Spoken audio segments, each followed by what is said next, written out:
오늘은 이제 아시리아 제국과 요나라고 하는 이 제목으로 말씀을 같이 나누겠습니다. 성경에서 아시리아는 굉장히 많이 나오죠. 성경 읽다 보면은 아시리아가 어디 나오느냐? 먼저 그 아시리아 제국과 요나를 보겠습니다. 성경에 아시리아를 언급한 성경이 있어요. 언급한 성경이 어디 있느냐면은 바로 창세기. 창세기에 아시리아가 나온다는 거 아십니까? 한번 이따 찾아보겠습니다. 그 다음에 어디입니까? 열왕기야, 그죠? 역대상, 역대하, 에스라, 느헤미야, 이사야, 예레미야, 예레미야애가, 에스겔, 호세아, 미가, 나움, 수바냐, 스가랴. 이게 아시리아를 언급하고 있는 성경입니다. 그 다음에 니느웨에 대해서 나온 성경이 있어요. 니느웨에 대해서는 요나, 마태복음, 누가복음. 이건 니느웨. 아시리아의 수도가 니느웨죠. 그 니느웨에 대해서 이야기를 하고 있습니다. 아시리아 지도를 보면은 여기에 이제 여러분 그 설계 노트에 제가 많은 부분을 실을 수가 없어서 다 실지를 못했는데, 여기에 보라색으로 되어 있는 곳은 초기 제국, 아시리아 초기 제국을 이야기합니다. 그리고 이제 옅은 녹색입니까? 여기에 보면 후기 제국을 이야기합니다. 그러니까 요쪽은 초기 제국, 그리고 나머지는 바로 이제 후기 제국을 이야기하고 있는 겁니다. 후기 제국. 그런데 아시리아의 태동이 어떻게 되냐면, 아시리아가 19세기까지만 해도 아시리아라는 나라가 역사 속에 그 언급된 적이 없었어요.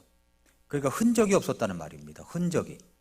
그래서 아시리아가 이 유적이 발굴되기 전까지는 사람들이 믿지도 않았습니다. 아시리아가 있던 거는 그냥 성경에 나오긴 나오는데 실제 그 근거가 없으니까 이 나라가 진짜 있었느냐 하는 것에 대해서 언급이 없었다는 거죠. 그런데 그때 여기에 오스틴 헨리 레이어드라고 하는 이분이 발굴자인데, 유적 발굴자인데 그 발굴을 하기 시작했습니다. 이분은 이제 영국인 출신이에요. 그리고 파리에서 출생을 했습니다. 이분은 이제 수개국어에 능통해요. 아주 언어를 굉장히 많이 했고 기질상 세계주의를 지향하는 사람입니다.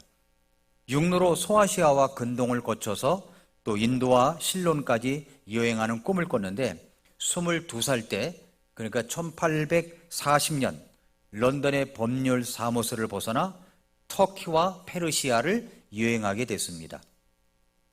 그리고 1840년에 레이어드는 모술에 닿았어요. 모술이라는 곳 아십니까? 모술이 어디냐면은 여기 시리아, 이라크, 이란이 있는데 여기에 모술이라는 곳인데 님루드라고 하는 곳에서 이분이 이제 발굴을 이제 하게 됐습니다. 예. 그럽니다. 이게 얘가 아이패드다 보니까 시리라고 나오면은 자기 이름 부른 줄 알고 대답을 해요, 얘가. 그래서 제가 미라클 모닝 녹화할 때도 이제 시리아 하잖아. 그럼 얘가 꼭 대답을 하는 거예요. 여기 또 대답하네. 제가 이거 또 대답을 해요. 그래서 참 애를 먹습니다. 예, 대답을 아주 잘해요. 그런데 님루드에서 발굴을 먼저 시작을 했어요. 그래서 님루드는 모술에서 동남쪽으로 약 30km 떨어진 티그리스 강에, 여기 님루드라고 있죠? 여기 님루드라고 하는 티그리스 강의 제방에 위치한 유적이었는데, 이때 첫날부터 이 궁전의 잔해들이 발굴되었습니다. 여기에서. 그래서 이후 1847년까지 2년 동안 레이어드는 이곳에서 여러 가지 그 아슈르나시르팔 2세의 궁전을 포함해 가지고 6개의 궁전을 발굴해냅니다. 2년 동안 발굴해내요. 그리고 석회석의 벽 부조에는 사람의 머리를 한 어마어마한 황소들의 우상과 석상과 그리고 그 유명한 블랙 오벨리스크도 발굴했습니다. 여기 블랙 오벨리스크가 있죠. 블랙 오벨리스크도 발굴했어요. 아시리아의 샬마네세르 3세의 기념비예요. 기념비. 그래서 이 오벨리스크가 뭐냐면 끝이 꼭대기가 뾰족하다 해가지고서 오벨리스크인데 서령 문자로 명문이 새겨졌고 전투, 정복, 그리고 이스라엘 왕 예후라는 왕이 있었죠. 이스라엘 왕 예후가 조공을 바치는 모습 등의 모습이 부조로 이 오벨리스크 부조로 장식되어 있다는 겁니다. 그리고 태양 숭배와 연결된 상징물입니다. 이게 지금 어디 있을까요?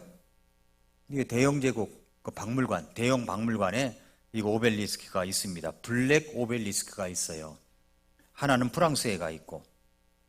그래서 그 아놀드 브렉만이라고 하는 사람이 니네베 발굴기라는 책을 썼는데, 니네베라는 말은 니누에를 이야기합니다. 니누에. 니네베는 니누에를 이야기하는 거예요. 니네베 발굴기를 썼는데 뭐라고 썼냐면은 1817년 오스틴 헨리 레이어드가 태어날 당시만 해도 아시리아 왕국의 도읍지였던 니네베죠. 니네베가 실제로 존재했었는가에 대한 명백한 증거가 전혀 없었다는 겁니다. 전해 내려오는 말에 의하면 아시리아 왕국은 인류 역사상 어느 왕국보다도 오래 지속하였다고 한다. 흔적이 없으니까 그냥 전해 내려오는 말에 의하면 이렇게 말했어요. 그러나 그랬듯 오랜 영화를 누렸다는 아시리아 왕국의 흔적은 도대체 어디에 남아있단 말인가? 이렇게 이야기를 했어요. 어디에 남아있느냐? 그렇게 아시리아 유적은 19세기까지만 해도 어느 곳에서도 발견되질 않았습니다. 그래서 많은 사람들이 혹시 아시리아 역사가 지어낸 얘기가 아니냐, 그래갖고 의심을 하기도 했다는 거예요. 특히 산업혁명 이후 최초의 대변혁으로 인한 엄청난 과학의 발전으로 인해서 종교적 신앙심이 옅어진 회의론자들은 아시리아 이야기가 나오면 코웃음을 쳤다는 겁니다. 그런 얘기가 어디 나오느냐고. 그건 꾸며낸 이야기라고. 성경은 우화라고. 이렇게 이야기를 했다는 거죠. 그러니까 무슨 말이냐면 아시리아 흔적은 어디에 있는가? 아무 데도 없다는 겁니다. 성경 역사에 대한 이 오만한 태도를 볼 수가 있습니다. 여러분, 성경의 모든 기록은 완전 무결하고 정말 흠이 없고 완벽한 하나님의 말씀입니다. 그걸 믿으시죠? 그렇다면은 우리가 어떤 증거가 나타나지 않았다고 할지라도 우리는 모든 것을 다 믿을 수가 있습니다. 그런데 사람들은 증거를 보여달라는 거예요. 아시리아에 대한 증거가 어디 있느냐? 한번 보여봐달라. 흔적이 어디 있느냐? 이렇게 계속 이야기를 했다는 거죠. 아시리아에 대한 기록이 없다. 그 다음에 증거가 없다. 기록은 성경에서 뿐이다 라고 이야기를 합니다. 그래서 성경에 대한 이 오만한 태도가 끝이 없었습니다. 아시리아 유적이 발굴이 안 되었다고 해도 성경 역사 기록을 우습게 여기는 사람들이 많았습니다. 그러다 보니까 이제 아시리아에 대한 증명이 안 됐죠. 그러나 키케로가 역사의 아버지라고 이야기하는 헤로도토스의 역사에서 이렇게 언급을 했습니다. 헤로도토스 역사에서 아시리아는 520년에 걸쳐 상아시아를 지배했는데 그 지배로부터 벗어나려는 항쟁을 처음 시작한 것은 메디안이었다라고 이야기를 합니다. 이제 헤로도토스 역사에서 이야기를 한 거예요. 그래서 헤로도토스가 기록한 것은 아시리아가 520년경에 상아시아에 지배되었다는 것. 헤로도토스는 페르시아의 그리스 전쟁을 기록하면서 페르시아의 두 도시 국가 중 하나인 메디아를 언급하기 위해서 아시리아를 말한 겁니다.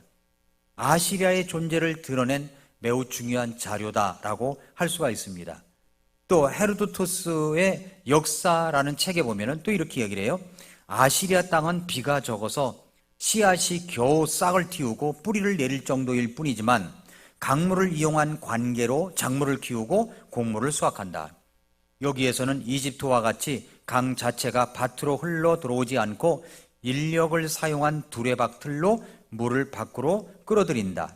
왜냐하면 바벨론은 전역에 걸쳐 이집트와 똑같이 많은 운하가 서로 교차하고 있기 때문이다. 이 운하 중 가장 큰 것은 항해가 가능하며 유프라테스 강에서부터 겨울철에 해가 뜨는 방향, 동남쪽입니다. 동남쪽으로 흘러 다른 또 하나의 강, 즉 니노스, 니네베를 얘기해요. 니누에를 말하는 거죠.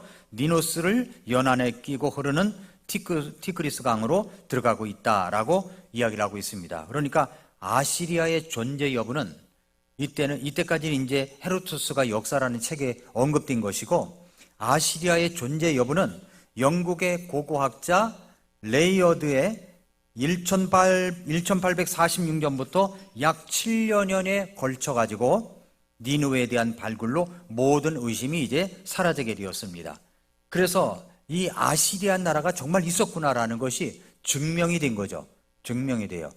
여러분, 여기 헨리 레이어드가 여기 그 구릉 파는 비법을 자기가 창안해 가지고 구릉을 어떻게 팔 것인가 해서 그 파는 기법으로다가 니누에를 발굴한 거예요.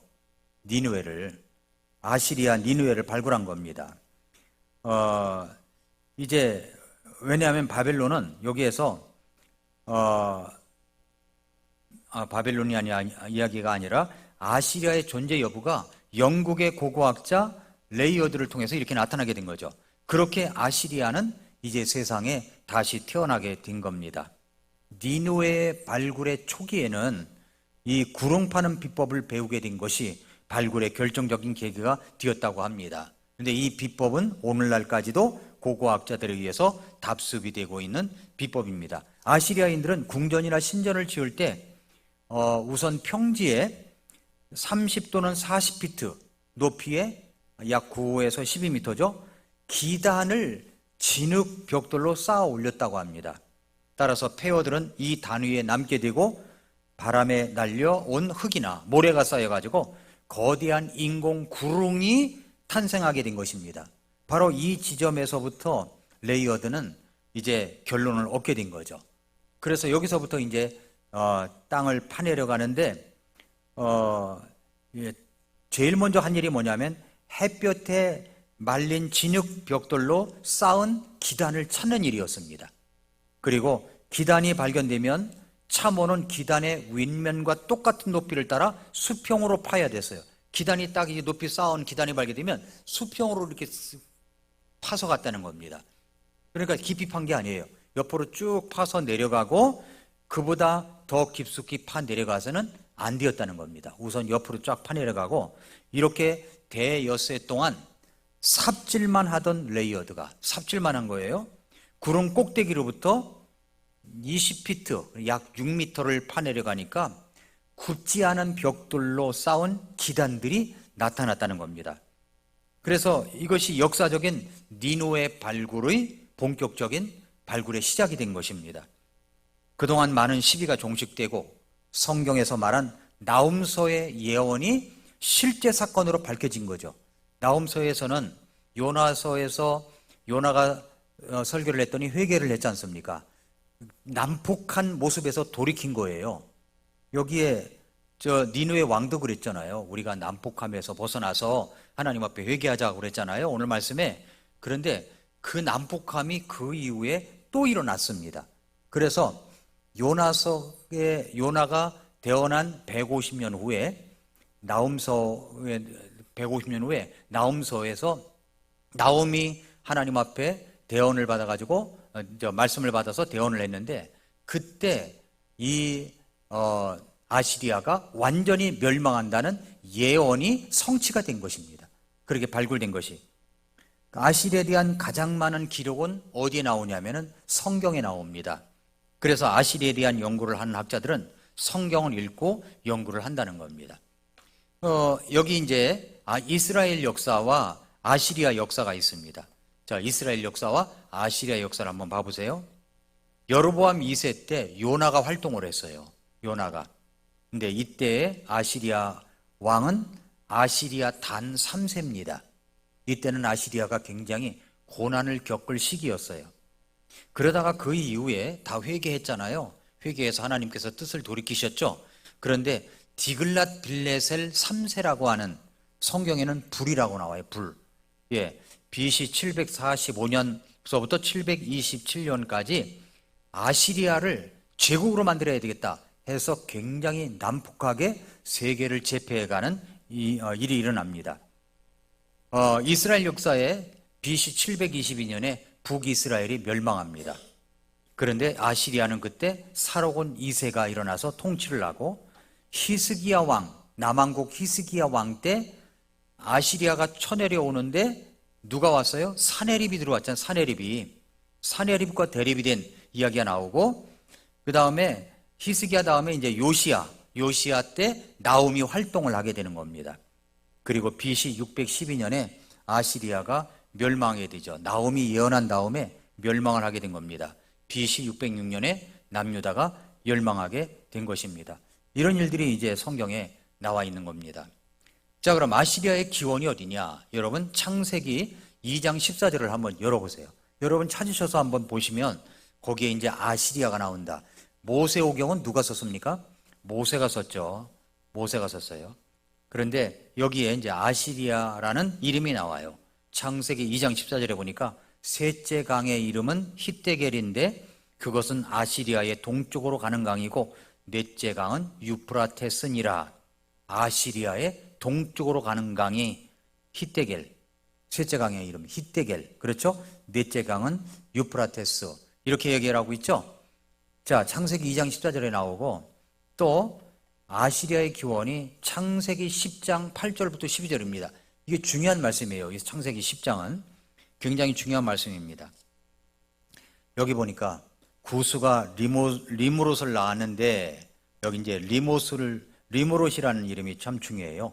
리무롯이라는 말이, 여기 리무롯이라고 그랬죠. 리무롯을 낳았는데, 그런데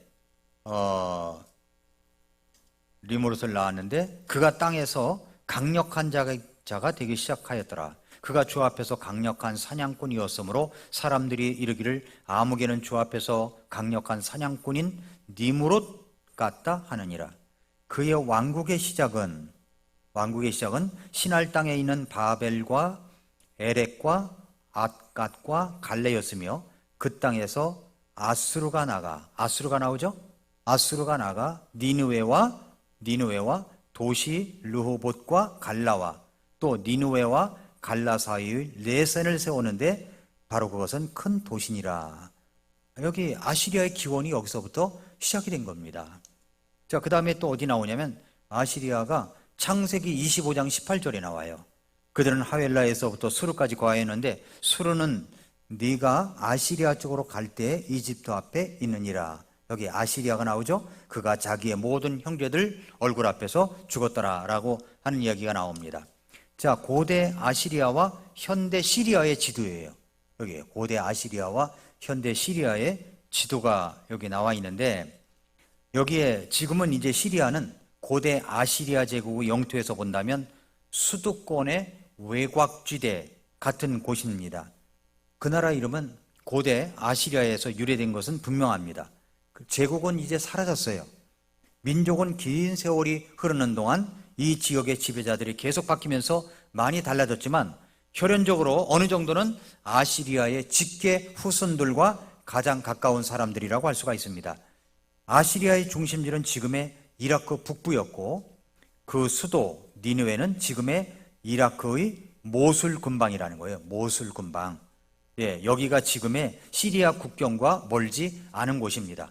기원전 605년 아시리아가 신바빌로니아에게 망할 때 마지막 거점이었던 하라는 지금은 터키 땅이에요. 지금은 터키 땅이지만 튀르키예라고 하죠. 여기 역시 시리아 국경에서 가까운 곳이라고 할 수가 있습니다. 그리스 신화에 보면은 여러 여신들이 나오죠. 여신들이 나오는데 그 출신이 다 뭐라고 그러냐면은 니네베 사람이라고 얘기를 해요. 니네베 사람. 니네베 사람이라는 말은 니누웨라는 말입니다. 그러니까 아시리아 사람이라는 말이죠. 니네베 사람이 많았습니다. 그리스 사람들은 여신들이 니네베 출신이라고 어떻게 그렇게 이해를 했을까? 고대 사람들은요, 니무롯이 죽자 그를 태양신으로 숭배를 했어요. 니네베 출신 그리스 여신들이 나오는데 니무롯은 태양의 신으로 숭배를 했습니다. 그런데 그 안에 이제 하늘의 여왕이라는 것이 있었는데 세미라미스라고 하는 하늘의 여왕이 있었습니다. 세미라미스, 이거 잘 들어보세요. 나중엔 이것이 천주교까지 연결됩니다. 그 아들 담무스는 부활의 신으로 숭배를 했어요. 세미라미스, 담무스, 이 관계를 잘 보셔야 됩니다. 아시리아가 멸망하자 그 신앙이 바벨론에 흡수되면서 고대에 등장하는 바벨론 종교가 되어버린 겁니다. 그래서 이제 남유다가 바벨론의 침공을 받으면서 남유다 사회에 바벨론 종교가 깊이 이제 뿌리를 내리게 된 것입니다. 예레미야 44장 17절부터 19절을 보시면 오히려 무엇이든지 우리 입에서 나가는 것을 우리가 반드시 다 행하여 지금까지 우리가 행하던 대로 곧 우리와 우리 조상들과 우리 왕들과 우리 통치자들이 유다의 도시들과 예루살렘 거리들에서 행하던 대로 하늘의 여왕에게 분향하며, 여기 하늘의 여왕이 나오죠? 하늘의 여왕에게 분향하며 그 여왕에게 음료 헌물을 부으리라. 그때는 우리 애가 양식을 풍성히 소유하고 일이 잘 되어 아무 재난도 보지 아니했다라고 이야기를 합니다. 그러면서 아무런 재난도 보지 아니하였으나 18절에 보니까 우리가 하늘의 여왕 나와요. 또 하늘의 여왕에게 분향하며 그 여왕에게 음료 헌물 붓는 일을 그만둔 뒤부터는 우리에게 모든 것이 부족하고 우리가 칼과 기근으로 소멸되었느니라. 또 우리가 하늘의 여왕에게 분향하며 그 여왕에게 음료 헌물을 부을 때 우리 남자들의 허락도 없이 그 여왕에게 납작한 빵들을 만들어 그녀에게 경배하고 음료 헌물을 부었겠느냐라고 얘기를 합니다. 그래서 예레미야 44장 26절부터 27절에 보면은 이 하늘의 여왕, 하늘의 여왕이라고 그랬죠? 여기서 아까 하늘의 여왕 니무롯, 태양의 신이죠? 세미라미스, 하늘의 여왕입니다. 담무스, 세미라미스 아들인데 부활의 신으로 숭배를 했다는 겁니다. 그렇게 이제 하늘의 여왕, 이 바벨탑을 건설한 니무롯의 아내입니다. 니무롯의 아내 세미라미스, 담무스는 세미라미스의 아들로 부활의 신으로 이제 숭배를 했다는 겁니다. 이 말씀이 이제 에스겔에서 나와요. 에스겔 8장 14절부터 16절에 보니까 그때 그분께서 북쪽을 향한 주의 집 입구문으로 나를 데려가셨는데 보라 거기 여자들이 담무스가 누구라고요? 세미라미스 아들이라고 그랬죠? 이거 부활의 신으로 숭배했다는 겁니다. 담무스를 위해 슬피 울고 있더라. 그때 그분께서 내게 이르시되 오 사람의 아들아 이것을 네가 보느냐? 너는 또다시 돌아서라. 그러면 이것들보다 더 큰 가증한 일들을 네가 보리라 하시고 그분께서 나를 주의 집 안뜰로 데려가셨는데 보라 주의 성전문에 주랑과 제단 사이에 25명가량이 있더라. 그들이 자기 등은 주의 성전을 향하게 하고 자기 얼굴은 동쪽을 향하게 한 채 동쪽을 바라보며 태양에게 경배하더라 라고 이야기를 하고 있습니다. 태양신이 누굽니까? 니무롯이라고 그랬죠? 아까 태양신이 니무롯이라고 그랬습니다. 그죠? 태양의 신. 세미라미스는 하늘의 여왕, 담무스는 부활의 신으로 이제 숭배를 했습니다. 이렇게 이제 그리스 신화에 영향을 주어서 여러 여신들이 어디서 나왔냐면은 니느웨 출신이라고 이야기를 하는 겁니다. 니노베, 그 다음에 니네베 출신이라고 그러는 거죠. 바벨론이 아시리아를 정복하면서 바벨론으로 그 이제 우상 숭배했던 것이 확산이 되어 갑니다. 그래서 남유다에 바벨론 종교가 유입이 된 거죠. 이 바벨론 종교는 로마 시대까지 몇백 년 동안 영향을 주었습니다. 그래서 이 당시 로마를 가리켜 베드로전서 5장 13절에서 바벨론이라고 표현할 정도입니다. 로마 시대 토속 종교가 바벨론 종교에서 기원됐다는 거죠. 로마 시대의 콘스탄티노 황제가 313년에 밀라노 칙령을 반포했습니다. 기독교를 공인하는 선포를 했습니다. 그러자 이후에 벌어진 일이 뭐냐면 기독교가 바벨론 종교와 섞이게 돼버렸어요. 급속히 썩히게 됐습니다. 그래서 어떤 일이 벌어진지 아세요? 어떤 일이 벌어지냐면은 태양신 숭배의 니무롯, 태양신 숭배의 날이 성탄절로 바뀌었습니다. 콘스탄틴 황제가 기독교 공인 이후에 원래 12월 25일이 태양신을 숭배했던 날이에요. 근데 그것을 이제 기독교로 공인했으니까 그걸 바꿔버리자. 그래서 이제 성탄절로 바꿔보려고 세미라미스와 담무스가 아기를 안고 있는 모습이 있어요. 그런데 이 모습이 성모 마리아와 아기 예수의 모습으로 바뀌어버렸습니다. 그래서 내가 사진을 안 집어넣네. 그래서 성모 마리아가 아기 예수를 이렇게 안고 있는 모습 있죠? 이 모습이 어디서 나오냐면은 바로 세미라미스와 담무스, 세미라미스 엄마가 담무스 아들을 안고 있는 모습이에요. 그거를 바꿔놨다는 겁니다. 콘스탄틴 황제의 기독교 공인 이후로 이것이 영향이 천주교에까지 들어간 겁니다. 그 천주교의 그 모습을 보면은 우상 숭배적인 모습들이 굉장히 많습니다. 고대 바벨론 종교에는 부활과 소생을 상징하는 것으로서 춘분이 되면 토끼를 상징으로 사용을 하는데 오늘날 서구사회에서 부활절, 즉 이스터 축제 때 토끼가 많이 등장하는 것도 정력과 번식을 상징하는 바벨론 종교의 토끼가 오늘날까지 남아있는 관행이라고 볼 수가 있는 겁니다. 아시리아의 기원은 바벨탑이라고 하는 종교적인 기원에서 시작되었다라고 하는 것을 우리가 여기서 이제 알 수가 있습니다. 자, 아시리아의 기원은 바로 바벨탑에서 시작되는 거고, 대형 박물관에 이제 가면은 아시리아의 유적이 있대요. 이제 저도 꼭 가보고 싶은 곳인데 아시리아의 유적이 있습니다.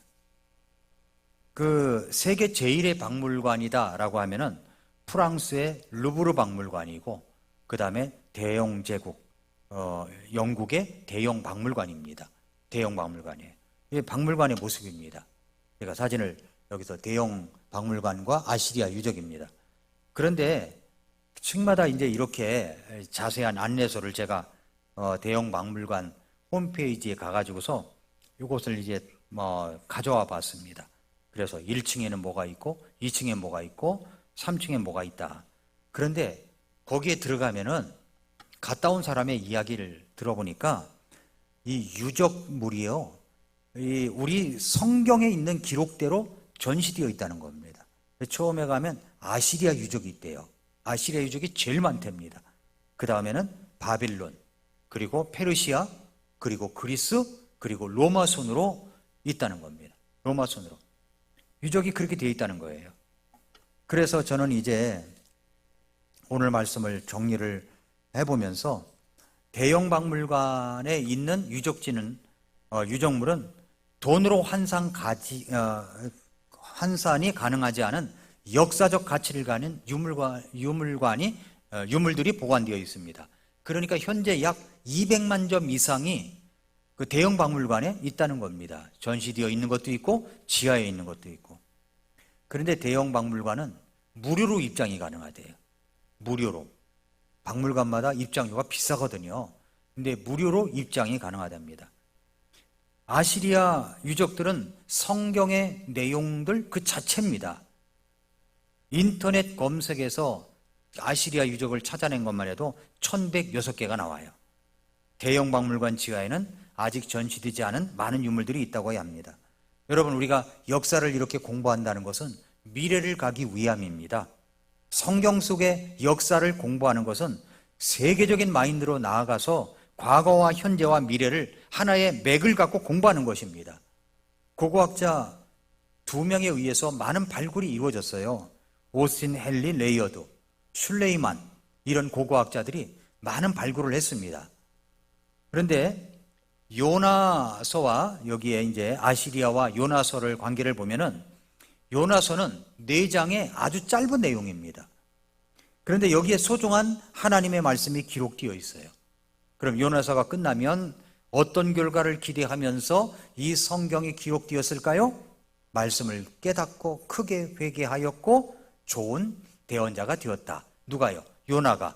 그렇게 이제 아마 그런 엔딩을 기대하고 요나서가 기록이 되었다고 저는 생각이 됩니다. 아시리아와 관련된 성경은 요나서와 나훔서예요. 그래서 오늘은 요나서만 이야기하고 다음 시간에는 이제 나훔서를 비롯한 여러 이제 관계된 북이스라엘과 아시리아의 관계, 여러 관계들을 같이 나누려고 합니다. 이스라엘뿐만 아니라 이 말씀의 교훈은 뭐냐면, 요나서의 말씀은 뭐냐면은, 요나서가 기록될 당시에 이스라엘 상황은, 북이스라엘은 우상과 그리고 악한 죄악들을 범하고 있었던 그런 나라였습니다. 그리고 아시리아는 제국주의로서 확장을 하고 있었어요. 요나를 불러가지고 북이스라엘의 회개를 촉구한 것이 아니라 아시리아의 수도를 가서 니네베에 가서 백성에게 심판을 선고한 겁니다. 심판을 선고한 거예요. 하나님께서 너희들을 심판하실 것이다. 왜냐하면 이 아시리아 사람들이 굉장히 난폭했답니다. 잔인했대요. 여러분, 우리나라가 일본과 비교해서 자기 나라 사랑하는 마음이 있잖아요. 우리나라는 일본과만 대두되면은 그렇게 이제 우리가 좀 경계하고 그런 게 있잖아요.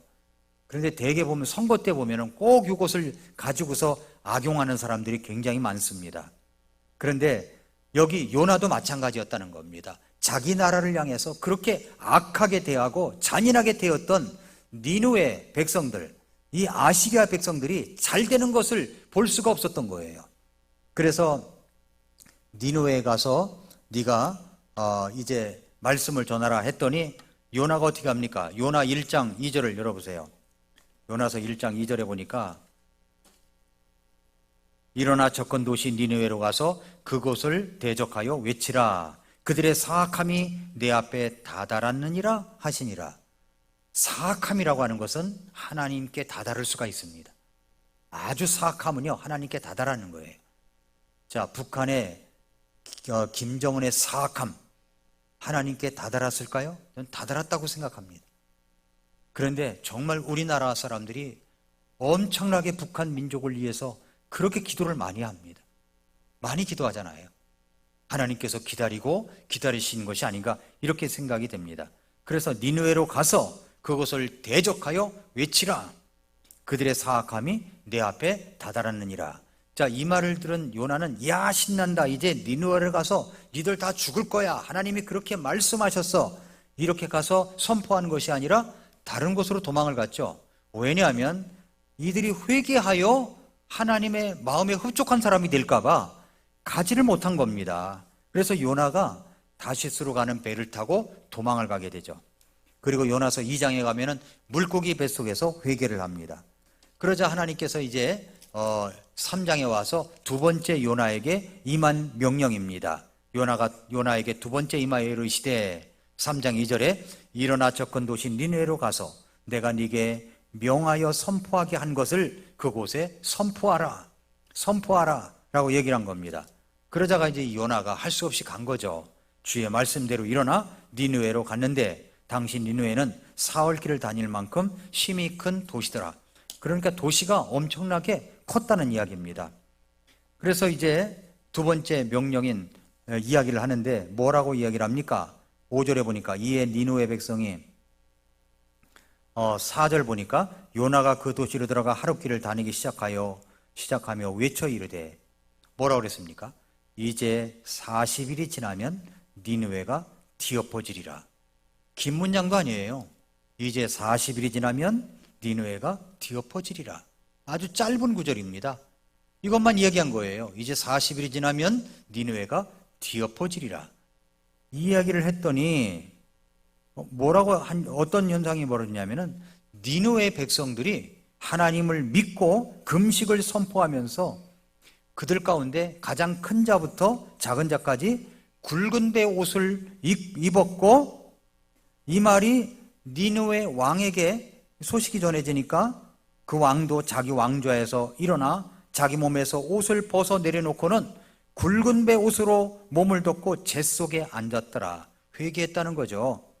그러면서 7절에 또 그가 왕과 왕의 고관들의 칙령으로 니느웨 전역에 포고하고 공포하게 하여 이르되 사람이든 짐승이든 가축되든 양떼든 아무것도 맛보지 말지니라. 그들은 먹지도 말고 물도 마시지 말며 사람과 짐승이 굵은 베옷을 입고 힘써 하나님께 부르짖을 것이며 참으로 그들은 각각 자기의 악한 길과 자기 손에 폭력을 버리고 돌아설지니라. 이들이 굉장히 악했어요. 폭력도 굉장했습니다. 그러니까 왕이 얘기한 겁니까? 악한 길과 자기 손에 폭력을 버리고 돌아서라 이야기를 한 겁니다. 그랬더니 어떤 일이 벌어져요? 하나님께서 돌아서시고 뜻을 돌이키사 자신의 맹렬한 분노에서 떠나심으로 우리가 멸망하지 아니할지 누가 알 수 있느냐? 이렇게 이제 한 줄기 희망을 갖고 회개를 한 겁니다. 그랬더니 어떤 일이 벌어졌어요? 10절에 하나님께서 그들이 행한 일, 곧 그들이 자기들의 악한 길을 버리고 돌아선 것을 보시고, 이들은 진짜 악한 길에서 돌아선 겁니다. 회개를 한 거예요. 돌아선 것을 보시고 친히 그들에게 행하리라고 전에 말씀하신 해악에 대해 하나님께서 뜻을 돌이키사 그것을 행하지 아니하시니라 이렇게 말씀을 한 겁니다. 자, 니느웨와 요나를 통해서 하나님이 우리에게 주신 메시지가 뭡니까? 그것은 하나님은 모든 민족을 사랑하신다는 겁니다. 아시리아가 그렇게 이스라엘에 대해서 악하게 굴었었는데도 불구하고 하나님은 그 민족도 사랑하셨다는 겁니다. 그래서 기회를 주신 거죠. 기회를 주신 겁니다. 그리고 하나님은 모든 민족을 사랑하시고 또 한 가지 뭐냐면 하나님은 회개를 좋아하신다는 겁니다. 회개를. 내가 잘못한 일이 있으면 하나님 앞에 무릎 딱 꿇고 하나님 제가 잘못했어요. 용서해 주세요. 하나님 제가 잘못했어요. 하면은 우리 하나님께서는 얼마든지 용서해 주신다는 사실입니다. 하나님은 그렇게 그것을 기뻐하시는 거예요. 북이스라엘 왕 오므리의 아들 아합이 정말 나쁜 왕이잖아요. 악한 왕이잖아요. 그 와이프 이름은 이세벨이잖아요. 그런 왕인데도 불구하고 극심한 죄악 가운데 있다가 하나님 앞에 회개 조금 했더니 하나님께서 야, 저 아합이 회개한 거 보라고 너무 기뻐하셨던 내용이 성경에 나오는데 저도 깜짝 놀랐어요. 하나님은 뭘 기뻐하셔요? 회개를 기뻐하신다는 겁니다. 그 이야기가 열왕기상 21장에 나와요. 한번 열어보실까요? 열왕기상 21장 27절. 열왕기상 21장 27절.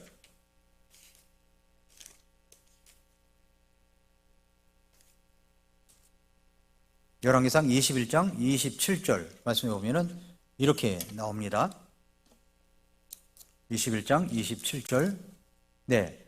아합이 그 말씀들을 들을 때에 자기 옷을 찢고 굵은 배를 살에 두르며 금식하고 굵은 배에 누운 뒤 살며시 갔더니 주의 말씀이 디셉 사람 엘리야에게 임하여 이르시되 아합이 내 앞에서 자신을 낮추는 것을 네가 보느냐?